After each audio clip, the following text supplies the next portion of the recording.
कुछ इठलाती कुछ कह जाती, ये जिंदगी ही तो है।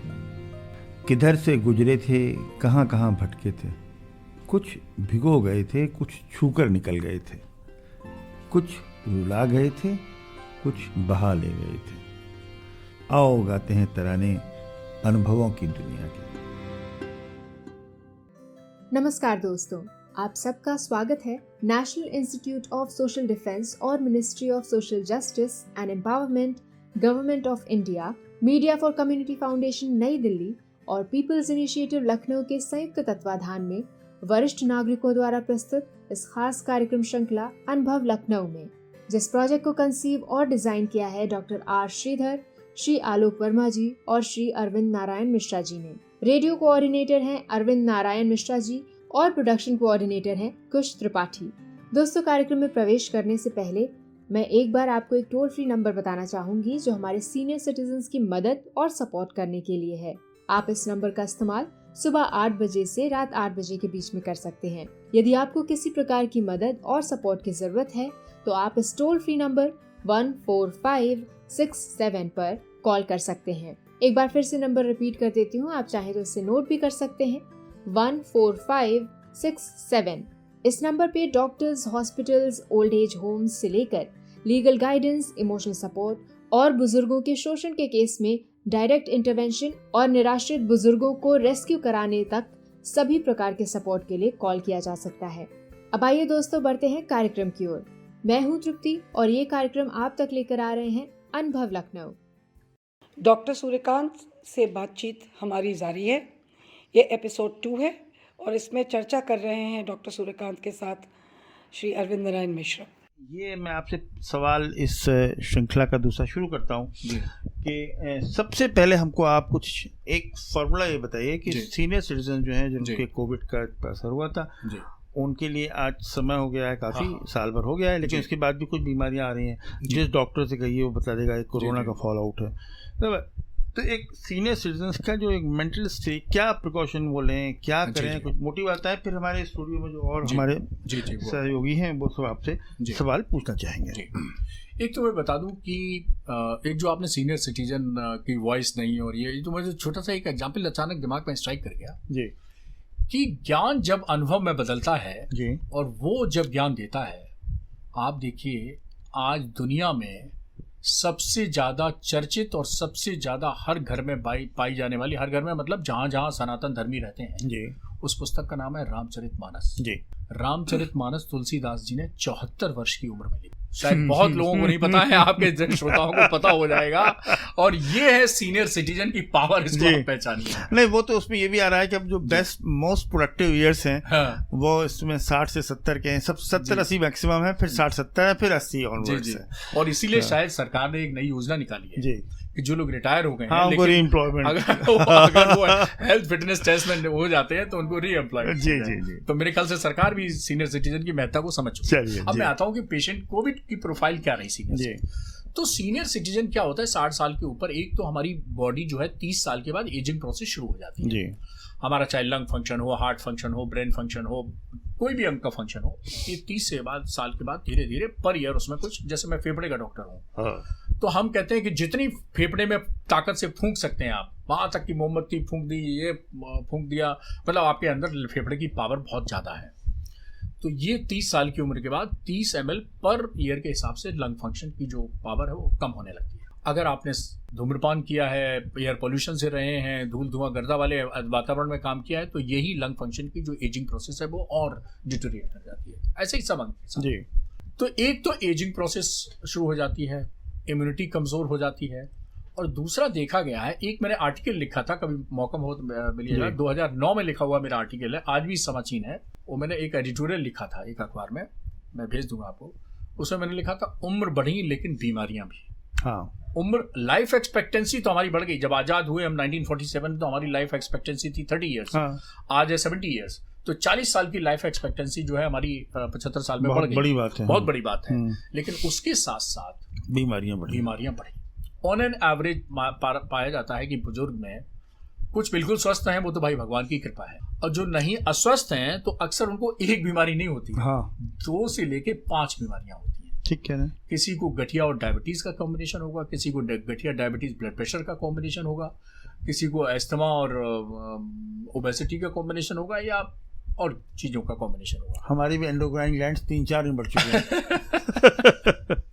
इसलिए मैंने कहा कि आप कितने भी फिट रखने की कोशिश करें तब भी कोई ना कोई हो ही जाती है। तो एक तो एजिंग की प्रॉब्लम, इम्यूनिटी लो, और दूसरा कोमॉर्बिड बीमारियां। तो ये 3 ऐसे फैक्टर थे जो कोविड के लिए वाकई में इस एज ग्रुप में बहुत थे। लेकिन सीनियर सिटीजन को मैं बधाई दूंगा कि उन्होंने ठान लिया, उन्हें ये बात समझ में आ गई कि घर से निकले तो कोरोना मिलेगा, तो स्टे एट होम। हाँ, तो लक्ष्मण रेखा सीता जी ने नहीं मांगी तो फंस गई चक्कर में, लेकिन हमारे सीनियर सिटीजन ने बहुत लक्ष्मण रेखा मानी। हम लोगों ने कहा घर से मत निकलिए, और मैंने इंटरव्यू में यही कहा कि आज जान लीजिए घर की दहलीज नहीं है, लक्ष्मण रेखा है। लक्ष्मण रेखा नहीं, घर से बाहर नहीं निकले। इसलिए बहुत से बुजुर्गों में बच गए या छोटा मोटा इन्फेक्शन हुआ, और इसीलिए, लेकिन हाँ, जिनको कोमॉर्बिड कंडीशन जरूर थी उनको थोड़ी सीवियर इलनेस हुई, उनको हॉस्पिटलाइजेशन भी हुआ, उनको आईसीयू में भी रखना पड़ा, वेंटिलेटर पे भी रखना पड़ा, मॉर्टेलिटीज भी हुई। लेकिन आप देखिए रिलेटिव जो मॉर्बिडिटी और मॉर्टेलिटी है वो प्रोडक्टिव एज ग्रुप में ज़्यादा हुई, उसमें कम हुई है। तो इसलिए मॉर्टेलिटी कम हुई है। दूसरा फैक्टर जो सीनियर सिटीजन के लिए रहा कि सीनियर सिटीजन को कुछ काम तो करना नहीं, तो लोगों ने प्राणायाम करो तो योग कर रहे हैं, प्राणायाम कर रहे हैं, खाली बैठे थे। हाँ। उन्होंने कहा काढ़ा पियो, तो वो भी लोग 1 बार पी रहे थे, वो 4 बार पी रहे थे। हमने कहा स्टीम लो, स्टीम जो है फेफड़े का झाड़ू पोंछा है, फेफड़े की गंदगी साफ करेगा, वायु प्रदूषण साफ करेगा। हम तो ऐसे ही बोलते हैं, तो उस पर चैनल पे इंटरव्यू में, अपने हमारा यूट्यूब चैनल है उसमें भी मैंने यही कहा कि लोगों ने पूछा क्या स्टीम का फायदा है, और आप तो एलोपैथी के डॉक्टर हैं, आप ये आयुर्वेद आयुष वाली क्यों चीज़ें कर रहे हैं। मैंने कहा मैं समझ गया हूँ कि स्टीम जो है वो फेफड़े का झाड़ू पोंछा है, तो इसलिए फेफड़े की प्राणायाम क्या है, ये सरल भाषा में नहीं बोलेंगे तो नहीं अपील करता। हाँ, तो नहीं अपील कर पाएगा जी। तो बुजुर्गों ने जो नॉन फार्माकोलॉजिकल स्ट्रेटजी जिसको हम कहते हैं कोविड मैनेजमेंट की, एक तो दवाओं से हो गई, वो फार्माकोलॉजिकल स्ट्रेटजी हो गई। एक जो नॉन फार्माकोलॉजिकल स्ट्रेटजी का अगर 100% में कहूँगा, 100 नहीं तो 95% में कहूँगा इम्प्लीमेंटेशन हुआ है, तो वो सीनियर सिटीजन नहीं किया है, और उसका उन्हें फायदा मिला। एक और चीज़, भारत के प्रधानमंत्री जी को मैं धन्यवाद दूंगा कि उन्होंने health care workers, naturally health care workers को पहले कोविड वैक्सीनेशन का प्रायोरिटी मिलना ही था, उसके बाद उन्होंने भी सीनियर सिटीजन को ही चुना, प्रायोरिटी दी। तो ये भी एक कारण था कि वैक्सीनेशन भी उनको जल्दी लगना शुरू हो गया।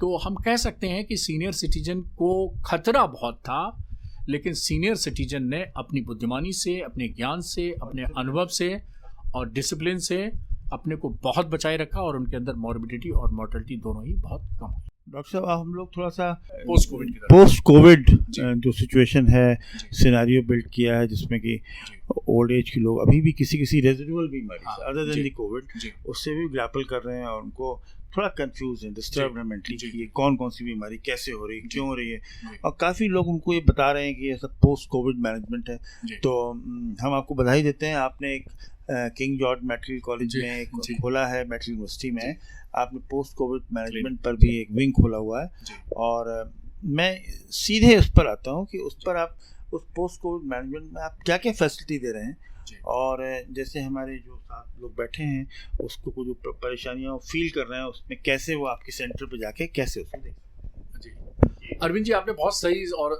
बड़ा समीचीन प्रश्न पूछा है। आज ठीक 11 महीने हो गए उस पोस्ट कोविड क्लिनिक का उद्घाटन हुए। 5 जुलाई 2021 को हम लोगों ने पोस्ट कोविड क्लिनिक का उद्घाटन किया था। तब से वो बराबर चल रही है, और 3 चीज़ों पे हम फोकस कर रहे हैं। एक तो उनका क्लिनिकल मैनेजमेंट, हर आता है तो उसमें सीनियर सिटीजन भी आता है। हमारे यहाँ सीनियर सिटीजन को पर्चा बनवाने के लिए लाइन में नहीं लगे, केवल बता दें कि हम बुजुर्ग हैं, तो वो कई बार तो खुद ही पर्चा बनवा के हमारा कर्मचारी दे देता। और दूसरा, पोस्ट कोविड क्लिनिक के लिए मैंने कर रखा था कि ऑनलाइन रजिस्ट्रेशन हो तो ठीक, पर्चा बना हो तो ठीक, ना पर्चा बना हो तो ठीक, लेट आए तो ठीक, आपको वापस नहीं किया जाएगा, चाहे हमारा जूनियर डॉक्टर ही क्यों मिले। तो ये हमने स्पेशल उसमें प्रावधान रखा था। ये पर्चा, ये फॉर्मेलिटी, ये देखिए, ये सब चीज़ें क्या हैं, ये मतलब एक तरह से रेड टेपिज्म है। मैं इसमें विश्वास नहीं। मेरा मानना है कि अस्पताल और मंदिर, मतलब पूजा गृह कोई भी हो, मंदिर मस्जिद गुरुद्वारा, इसमें तो ताला लगना ही नहीं चाहिए, इसमें तो कोई एंट्री बंद होनी ही नहीं चाहिए, 24 घंटे ओपन। तो पहली चीज़ तो ये पेशेंट केयर हमने रखी, जिसमें सब सीनियर सिटीजन भी आते हैं। दूसरा एक हमारा चल रहा है वो pulmonary post COVID rehabilitation programme, और तीसरा चल रहा है रिसर्च का प्रोग्राम। तो अब रिसर्च में आपने बहुत सही कहा, मुझे मालूम नहीं था कि मुझे सीनियर 5 जुलाई को मुझे पता नहीं था कि मुझे सीनियर सिटीजन पे कोविड पे अलग से बोलना पड़ेगा। लेकिन हमारे यहाँ एक स्टूडेंट है जीरियाट्रिक मेंटल हेल्थ में, और वो डीएम कर रहे हैं जीरियाट्रिक मेंटल। उनकी एक थीसिस है, वो यही है कि ये जीरियाट्रिक एज ग्रुप में पोस्ट कोविड क्या प्रॉब्लम चल रही है, और वो उन्होंने केवल उसका हिस्सा लिया है जो मानसिक वाला, हम तो सभी देखते हैं। तो पोस्ट कोविड में अगर जीरियाट्रिक पॉपुलेशन की बात करें, सीनियर सिटीजन की बात करें, तो सबसे ज्यादा मानसिक समस्याएं ही हैं। कौन कौन सी हैं अभी मैं बताऊंगा। लेकिन मैंने जब प्लान की थी ये स्टडी तो मुझे मालूम नहीं था कि अनुभव के इंटरव्यू में मुझे काम आएगा। लेकिन ये काम हम लोग अब गौर से बताइए कि पूरे देश में कोई सीनियर सिटीजन पे पोस्ट कोविड पे काम हुआ चलो हो, लेकिन डॉक्टर सूर्यकांत ने किंग जॉर्ज मेडिकल यूनिवर्सिटी में किया हुआ है। तो जीरियाट्रिक मेंटल हेल्थ के ये डीएम एमडी के बाद एक और 3 साल का कोर्स होता है जिसको हम लोग डीएम कोर्स कहते हैं। इस डीएम कोर्स में हम लोग एक थीसिस कर रहे हैं। उस थीसिस में मैं को गाइड हूँ। नेचुरली जीरियाट्रिक मेंटल हेल्थ की है तो उनके डिपार्टमेंट के गाइड है, मैं उसमें को गाइड हूँ। पेशेंट मटेरियल हम ही उनको दें, और वो जो डॉक्टर कर रहे हैं रिसर्च इस पर पोस्ट जिनकी डीएम थीसिस है, तो वो उनको जैसे ही हम कहते हैं कि ये पेशेंट है जीरियाट्रिक एज ग्रुप का है, 60+ है, और प्लस इसको मेंटल प्रॉब्लम, आप ताजुब नहीं करेंगे। शुरू में कहता था मेरे पास भेज दो। मैंने कहा तेरे पास कैसे भेज दूं, बाहर बोर्ड लगा हुआ है वृद्धावस्था मानसिक विभाग, और मानसिक मतलब पागल समझ लेते हैं। आप बताइए कोविड की बीमारी के मेरे पास इलाज करने आए और मैं कहूँ कि पागल खाने जाओ तो मुझे गाली देके जाएगा कि नहीं जाएगा। तो मैंने कहा देखो अगर तेरे को रिसर्च करनी है तो एक पेशेंट के लिए मैं बुलाऊं तुझे वहां आना पड़ा। हालांकि मेरा रेस्पिरेटरी मेडिसिन डिपार्टमेंट और जीरियाट्रिक मेंटल हेल्थ करीब 2 किलोमीटर का फासला है, काफी डिस्टेंस है। लेकिन he is so humble and so cooperative. अच्छा उसे डीएम करना भी है, पेशेंट तो हम ही देंगे, ये भी एक मजबूरी है। तो खैर वो बंदा आता है। आज भी मेरे पास सैटरडे के बाद 2 बजे के बाद मेरे पास पेशेंट आई, लेडी फीमेल पेशेंट, और जैसे ही मैंने उसको फोन किया बोला सर मैं हूँ तो बड़े इंपॉर्टेंट लेकिन आपका फोन मैं 15 मिनट में हाजिर होता हूँ। तो 15 मिनट में आया और अपना उसने इवेल्युएट किया और दवा। तो एक तो हमारा कंट्रीब्यूशन निकल आया इसके लिए। दूसरा हम लोग क्या काम कर रहे हैं कि 2 भागों में हम मरीज की शिकायतों को डिवाइड कर कि भाई ये पल्मोनरी की है या एक्स्ट्रा पल्मोनरी है या कंबाइंड प्रॉब्लम है। पल्मोनरी मतलब लंग से संबंधित वो हमारी प्रॉब्लम, जैसे सांस फूलना, खांसी आना, थोड़ा बहुत उसमें चलते समय सांस फूलना, ये तो हमारी प्रॉब्लम हो गई। ऑक्सीजन कभी कभी डिप हो जाना, ये तो हमारी प्रॉब्लम हो गई पल्मोनरी। एक्स्ट्रा पल्मोनरी में हम जितने अंग हैं, और आप मान के चलिए कि कोविड ने कोई अंग नहीं छोड़ा है, सिर, दिमाग, आंख, नाक, कान, गला, चेस्ट तो है, heart, muscles, bone, vascular blood vessels, कोई चीज नहीं छोड़ी। पेन कमर में, मतलब कोई चीज, स्केलेटल मस्कुलर सिस्टम हो, चाहे गैस्ट्रोइंटेस्टाइन सिस्टम हो, चाहे ईएनटी का सिस्टम हो, चाहे सेंट्रल नर्वस सिस्टम हो, चाहे पेरिफेरल नर्वस सिस्टम हो, चाहे कार्डियोवैस्कुलर सिस्टम हो, और चाहे हमारा रेस्पिरेटरी सिस्टम हो, कोई सिस्टम नहीं छोड़ा। ये बड़ी बात है। शुरू में हम लोग कहते थे कोरोना मतलब लंग, फिर कहने लगे कोरोना मतलब लंग और हार्ट, फिर कहने लगे कोरोना मतलब लंग, हार्ट और ब्लड वेसल्स। ऐसे धीरे धीरे हमारा जानकारी का दायरा बढ़ता गया, और बाद में अब हम कह सकते हैं 2.5 साल बाद इतने ज्ञान और अनुभव के बाद कि कोरोना से कोई अंग अछूता नहीं रहा है। तो पोस्ट कोविड में अब हम फेफड़े की समस्याओं का हम निदान करते हैं, उनका ट्रीटमेंट करते हैं। जो सांस की प्रॉब्लम है, खांसी की प्रॉब्लम है, या ऑक्सीजन डिप होने की प्रॉब्लम है। अगर दूसरे अंगों की प्रॉब्लम है तो हमारे न्यूरोलॉजी की प्रॉब्लम है तो न्यूरोलॉजी, कार्डियोलॉजी की प्रॉब्लम है तो कार्डियोलॉजी, उनकी सहायता लेते हैं। लेकिन सबसे बड़ा जो चंक निकल के आया है वो आया है मानसिक। और मानसिक विभाग से हमें पूरा सहयोग मिल रहा है। हमारे 2 मानसिक विभाग हैं, एक ऑर्डिनरी साइकियाट्री डिपार्टमेंट है, एक जीरियाट्रिक मेंटल, एक पीडियाट्रिक चाइल्ड हेल्थ की यूनिट भी है। तो कभी कभी बच्चा भी आ जाता है तो उसको अलग से डिपार्टमेंट नहीं है लेकिन वो यूनिट है। तो हमारे हम कह सकते हैं हमारे पास geriatric mental health, pediatric mental health और एडल्ट मेंटल हेल्थ सबके डिपार्टमेंट है, सबकी स्पेशलिटी है। एक बड़ा चंक जो निकल के आया है कि लोगों को नींद नहीं आती है, लोगों का कंसंट्रेशन कम हो गया है, लोगों की याददाश्त कम हो गई है, भूल जाते हैं, लोगों को चिड़चिड़ापन हो गया है, लोगों को डिमेंशिया प्रेसिपिटेट होने लगा है, लोगों को बहुत सारी ऐसी मानसिक बीमारियां होने लगी हैं जिसमें कम से कम 6-6, 7-7 महीने से भी ज्यादा हमें मैनेजमेंट में समय लग रहा है। अब आप सोचिए 1 साल होने आया हमारी पोस्ट कोविड क्लिनिक को, और अभी भी मरीज आ रहे हैं, नए मरीज आ रहे हैं। नए मरीज मतलब जैसे उनको जानकारी मिलती है तो कहते हैं हमको 6 महीने से प्रॉब्लम है, हमको 7 महीने से प्रॉब्लम है। तो पोस्ट कोविड का जो दायरा है हमको लगता है कि हमें लगता है डॉक्टर सूर्यकांत से बातचीत का सिलसिला अभी जारी रहेगा। अगले एपिसोड में डॉक्टर सूर्यकांत हम लोगों से पूछे गए कुछ प्रश्नों का जवाब देंगे।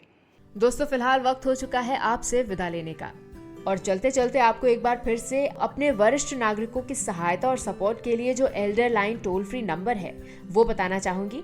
145 667। इस नंबर पर आप सुबह 8 बजे से रात 8 बजे तक कॉल कर सकते हैं और किसी भी प्रकार की सहायता आपको यहाँ पर प्रदान की जाएगी। अगली बार फिर लौटेंगे ऐसे ही किसी खास शख्स की प्रेरणादायक जीवन यात्रा की कहानियां लेकर। तब तक के लिए स्वस्थ रहिए, खुश रहिए। मैं तृप्ति लेती हूँ आपसे इजाजत। नमस्कार।